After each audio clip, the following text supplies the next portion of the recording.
जनवरी 2019 की बात है। पंजाब के बरनाला में आम आदमी पार्टी की जनसभा चल रही थी। मंच पर भगवंत मान अपनी मां हरपाल कौर के साथ मौजूद थे। उन दिनों राजनीतिक विरोधी उन पर बार बार शराब पीने के आरोप लगा रहे थे। आरोपों को जड़ से खत्म करने के लिए उन्होंने भीड़ के सामने अपनी मां की कसम खाई।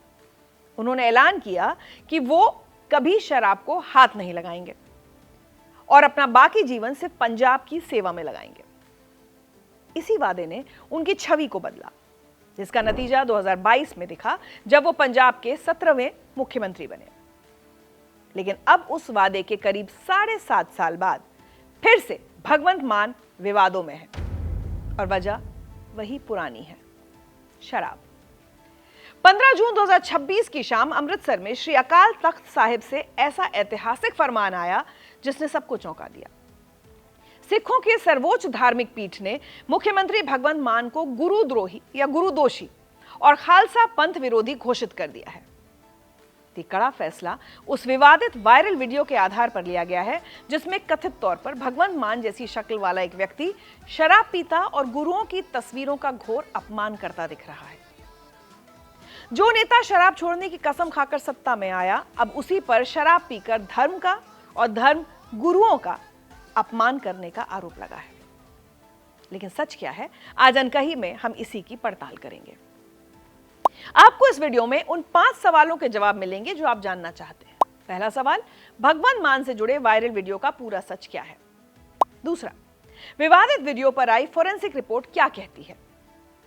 तीसरा, जब अकाल तख्त किसी को पंथ विरोधी घोषित कर देता है तो समाज और राजनीति पर इसका क्या असर पड़ता है। चौथा सवाल, मान सरकार जो नया ईश निंदा कानून लेकर आई थी वो आज उनके लिए ही गले की फांस कैसे बन गया।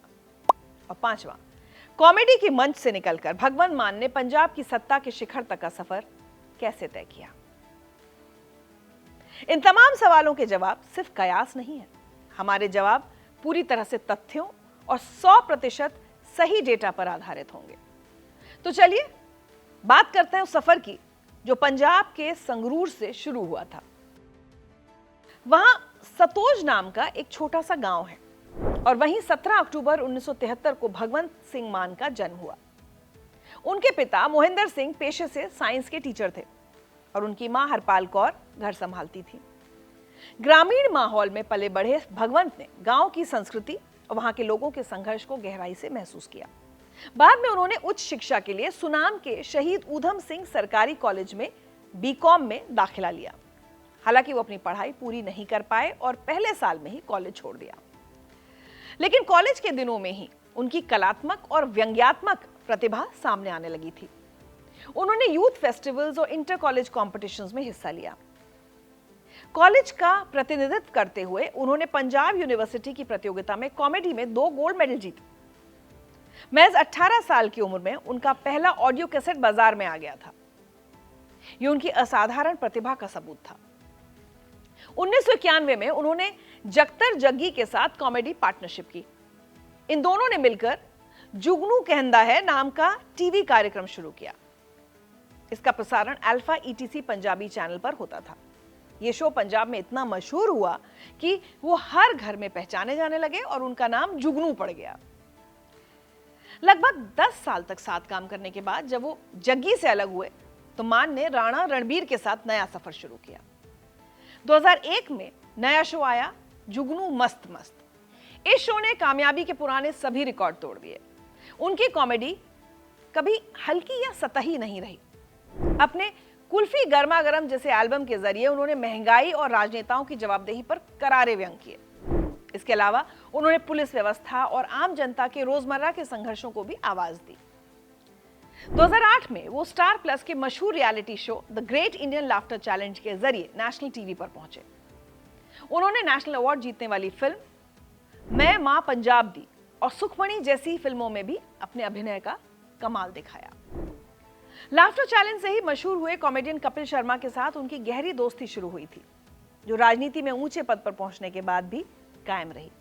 जब मान मुख्यमंत्री बने तो कपिल ने पुरानी तस्वीर शेयर करते हुए उन्हें बधाई दी। उस वक्त सोशल मीडिया पर किसी ट्रोलर ने कपिल पर तंज कसा कि वो राज्यसभा सीट पाने के लिए उनको मक्खन लगा रहे हैं। तब कपिल ने लिखा था कि उनका सपना देश की तरक्की देखना है और वो चाहें तो स्ट्रोल के लिए नौकरी की सिफारिश कर सकते हैं। अगर भगवंत मान के निजी जीवन की बात करें तो वहां भी कई उतार चढ़ाव आए। उनकी पहली शादी 2005 में इंद्रप्रीत कौर से हुई थी। उनके 2 बच्चे हैं। राजनीतिक जीवन की व्यस्तताओं और वैचारिक मतभेदों के कारण 2015 में दोनों का तलाक हो गया। इसके बाद उनके बच्चे अपनी मां के साथ अमेरिका चले गए। मुख्यमंत्री बनने के बाद साल 2022 में उन्होंने डॉक्टर गुरप्रीत कौर के साथ दूसरी शादी की। बहरहाल, कॉमेडी के मंच से सिस्टम पर प्रहार करने वाले मान ने मार्च 2011 में राजनीति में कदम रखा। उन्होंने शिरोमणि अकाली दल के बागी नेता मनप्रीत सिंह बादल की People's Party of Punjab join की। 2012 के पंजाब विधानसभा चुनाव में वो लहरा सीट से चुनावी मैदान में उतरे।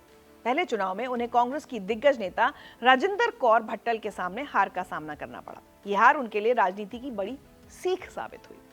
मार्च 2014 में उन्होंने अरविंद केजरीवाल के नेतृत्व वाली आम आदमी पार्टी का दामन थाम लिया। 2014 का लोकसभा चुनाव उनके राजनीतिक जीवन का मील का पत्थर बना। उन्होंने संगरूर संसदीय क्षेत्र से शिरोमणि अकाली दल के दिग्गज नेता सुखदेव सिंह ढींढसा को 2,11,721 वोटों के ऐतिहासिक अंतर से हरा दिया। भगवंत मान ने संसद में किसानों और पंजाब के मुद्दों को अपनी पुरानी व्यंग्यात्मक शैली में उठाया, जोरदार तरह से। उनका बेबाक अंदाज जनता को काफी पसंद भी आया। 2017 के विधानसभा चुनावों में आपने उन्हें जलालाबाद सीट से मैदान में उतारा। यहां उनका मुकाबला सुखबीर सिंह बादल से था। इस चुनाव में मान को लगभग 18,500 वोटों से हार का सामना करना पड़ा, लेकिन पार्टी पंजाब में मुख्य विपक्षी दल बन गई।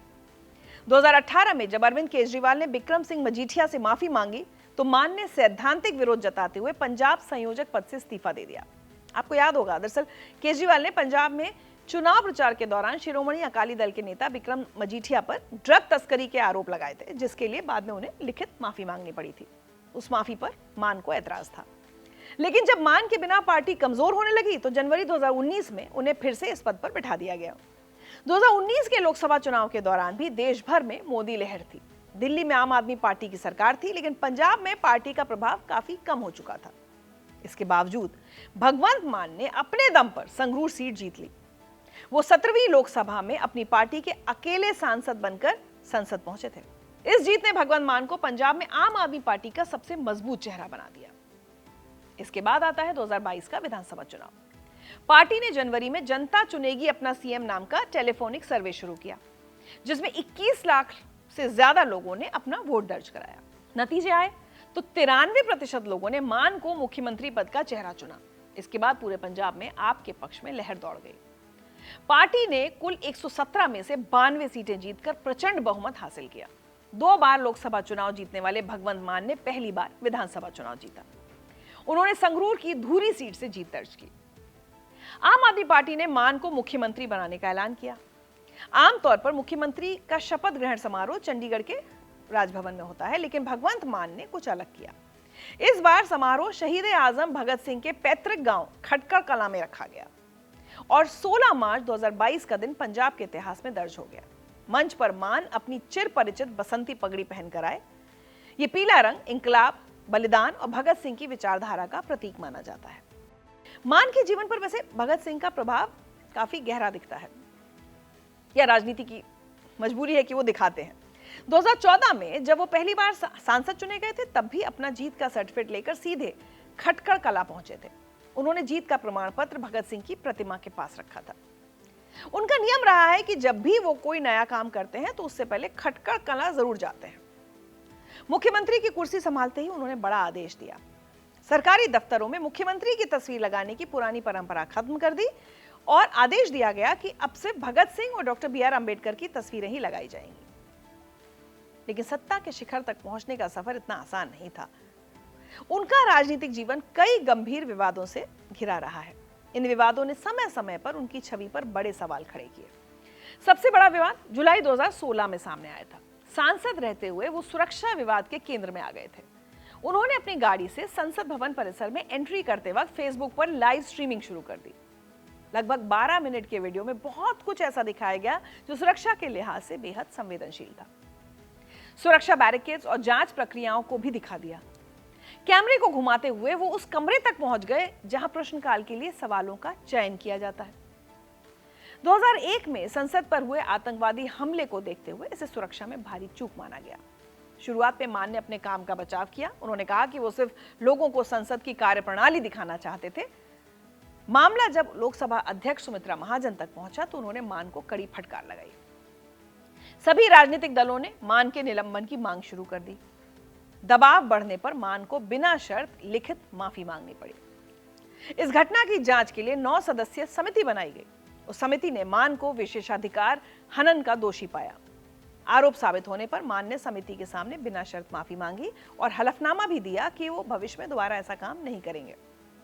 समिति की रिपोर्ट के आधार पर सुमित्रा महाजन ने उनको 2016 के शीतकालीन सत्र से निलंबित कर दिया। इन विवादों के साथ साथ उन पर शराब पीने के आरोप भी लगातार लगते रहे हैं। विपक्षी नेता और उनके अपने सहयोगी भी सार्वजनिक स्थानों पर शराब पीकर आने के आरोप उन पर लगाते रहे हैं। 2016 के संसद वीडियो विवाद के दौरान ही एक और मामला सामने आया। उनके साथ बैठने वाले सांसद हरिंदर सिंह खालसा ने लोकसभा अध्यक्ष से अपनी सीट बदलने की मांग की थी। खालसा का आरोप था कि भगवंत मान के पास से शराब की बहुत तेज बदबू आती है और इस वजह से उन्हें सांस लेने में परेशानी होती है।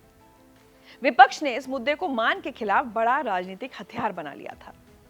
हर तरफ उनकी आलोचना हुई और विरोधी उन्हें घेरने का कोई मौका नहीं छोड़ रहे थे। इन्हीं आरोपों को जड़ से खत्म करने के लिए जनवरी 2019 में भगवंत मान ने जनसभा के दौरान मां की कसम खाई थी, जिससे जुड़ा किस्सा मैंने आपको वीडियो के शुरुआत में सुनाया था। खैर, उस वादे के साथ वो सभी विवादों से बाहर निकले और पंजाब के मुख्यमंत्री पद तक पहुंचे। इतने सालों में ऐसा लगने लगा था कि उनके जीवन के सारे विवाद खत्म हो गए हैं, लेकिन राजनीति में कोई भी राहत स्थायी नहीं होती। जून 2026 का महीना उनके जीवन का सबसे भयानक तूफान लेकर आया है, जो ऐसे वीडियो से उठा जिसने पंजाब में सिख धर्म की भावनाओं को आहत कर दिया। वीडियो वायरल हुआ था जनवरी 2026 की शुरुआत में, जिसमें कथित तौर पर भगवंत मान जैसी शक्ल और कदकाठी वाला एक व्यक्ति एक कमरे में शराब पी रहा है। फिर वो पवित्र तस्वीरों पर शराब छिड़कता हुआ नजर आता है। इसके बाद उसने उग्रवादी जरनैल सिंह भिंडरावाले की तस्वीर पर भी शराब गिराई। वीडियो में गुरुद्वारों के दानपात्र को लेकर भी बेहद आपत्तिजनक टिप्पणी की गई। सिख धर्म में इसे बहुत बड़ा अपराध माना जाता है। वीडियो देखते ही सिख समुदाय में भारी आक्रोश फैल गया। इसे सीधे तौर पर बेअदबी से जोड़कर देखा जाने लगा। मामले की गंभीरता को देखते हुए श्री अकाल तख्त साहिब ने तुरंत दखल दिया। मुख्यमंत्री को अपना पक्ष रखने के लिए तलब किया गया। 15 जनवरी 2026 को भगवंत मान अमृतसर में अकाल तख्त सचिवालय पहुंचे। वहां उन्होंने उन सभी आरोपों को सिरे से नकार दिया। मान ने दावा किया कि वो वीडियो पूरी तरह से फर्जी है। उन्होंने इसे अपने खिलाफ रची गई राजनीतिक साजिश करार दिया। उनका तर्क था कि इस वीडियो को बनाने में एआई और डीप फेक तकनीक का इस्तेमाल हुआ है। वीडियो में दिख रहे व्यक्ति की लंबाई और शारीरिक बनावट उनके शरीर से बिल्कुल मेल नहीं खाती, ऐसा उनका कहना था। मान ने अकाल तख्त को चुनौती भी दी कि वो भारत की किसी भी मान्यता प्राप्त फॉरेंसिक लैब से इसकी जांच करवा सकते हैं। अकाल तख्त ने इस चुनौती को गंभीरता से लिया। 27 जनवरी को अकाल तख्त ने राज्य सरकार से जांच के लिए 2 लैब्स के नाम मांगे। जब मुख्यमंत्री कार्यालय से कोई जवाब नहीं आया तो अकाल तख्त ने अपने स्तर पर स्वतंत्र कार्रवाई की। उन्होंने केंद्र सरकार से मान्यता प्राप्त 2 अलग-अलग रिनाउंड फॉरेंसिक लैब्स में वो वीडियो जांच के लिए भेज दिया। पहली रिपोर्ट 27 मई को आई और दूसरी 13 जून 2026 को। फॉरेंसिक रिपोर्ट्स ने दूध का दूध और पानी का पानी कर दिया। एक्सपर्ट्स ने अपनी रिपोर्ट में साफ तौर पर बताया कि वीडियो 100% प्रामाणिक और असली है। रिपोर्ट में कहा गया कि वीडियो के साथ किसी भी तरह की छेड़छाड़ या एडिटिंग नहीं की गई है। लैब रिपोर्ट ने यह भी साबित कर दिया कि इसे किसी एआई और डीप फेक तकनीक से नहीं बनाया गया है। कमरे का वातावरण और वहां पड़ने वाली परछाइयां पूरी तरह नेचुरल हैं। दोनों रिपोर्ट्स आने के बाद अकाल तख्त का रुख बेहद सख्त हो गया।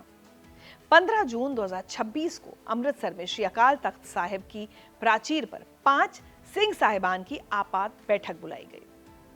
सिख धर्म में जब भी कोई बड़ा संकट आता है तो ये 5 जत्थेदार मिलकर फैसला लेते हैं। बैठक के बाद जत्थेदार ज्ञानी कुलदीप सिंह गरगज ने जनता के सामने सिंह साहिबान का फैसला सुनाया, जिसके मुताबिक पंजाब के मुख्यमंत्री भगवंत मान को औपचारिक तौर पर गुरुदोषी और खालसा पंथ विरोधी घोषित कर दिया गया। गुरुदोषी का मतलब है वो व्यक्ति जिसने गुरु साहिबान का घोर अपमान किया हो या गुरु अपराधी हो। पंथ विरोधी उसे कहते हैं जो सिख समुदाय और उसकी परंपराओं के खिलाफ काम कर रहा हो। सिख परंपरा में अकाल तख्त सर्वोच्च न्यायालय की तरह है।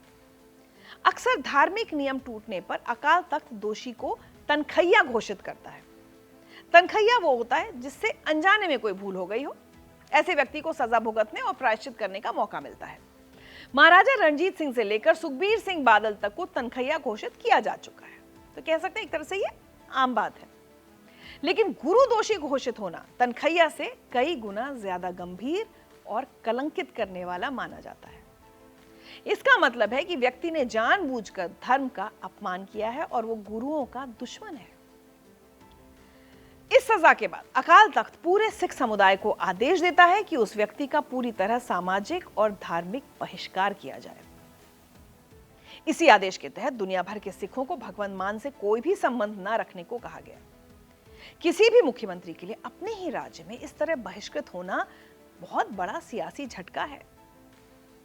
मतलब एक तरफ धार्मिक झटका तो है ही, राजनीतिक झटका भी है।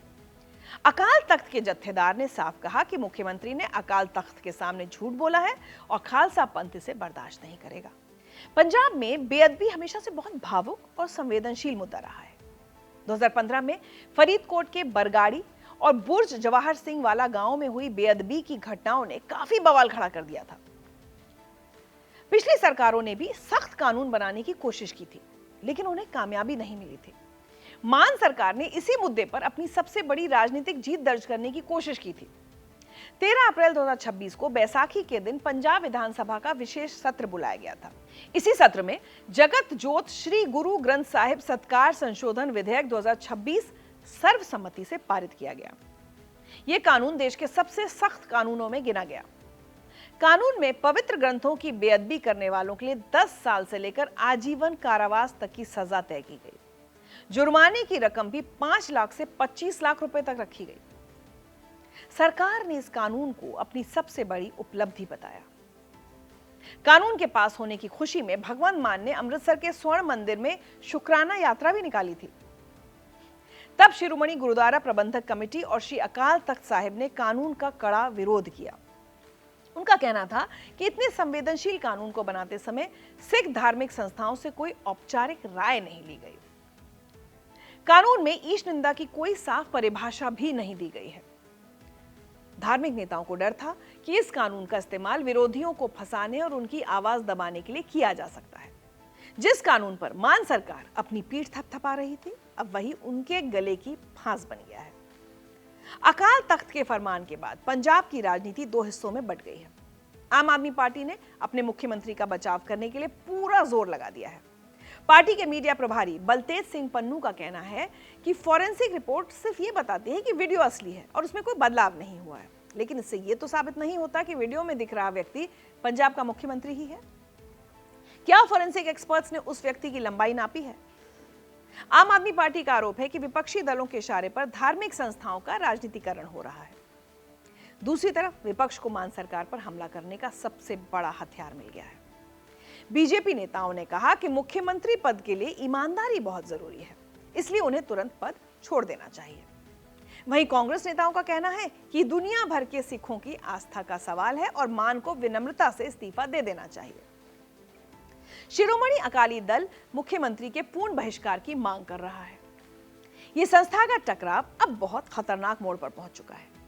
अकाल तख्त ने सिर्फ मुख्यमंत्री को ही गुरु दोषी घोषित नहीं किया है, उन्होंने पंजाब कैबिनेट के सभी सिख मंत्रियों और सभी राजनीतिक दलों के सिख विधायकों को भी तलब कर लिया है। इन सभी को 29 जून को अकाल तख्त के सामने पेश होकर अपनी सफाई देनी है। इन विधायकों और मंत्रियों के सामने धर्म संकट खड़ा हो गया है। अगर वो पेश होते हैं तो अपनी ही सरकार के बेअदबी कानून का प्रत्यक्ष विरोध होगा। अगर वो नहीं जाते हैं तो उन्हें भी समुदाय के बहिष्कार का सामना करना पड़ सकता है। ये हालात आम आदमी पार्टी के अंदर बगावत या विभाजन का कारण भी बन सकते हैं। सियासत का खेल भी कितना अजीब होता है। आज जो मुख्यमंत्री अपनी सरकार और पार्टी को टूटने से बचाने की जद्दोजहद कर रहा है, कुछ साल पहले तक उसकी आंधी में कोई टिक नहीं पाया था।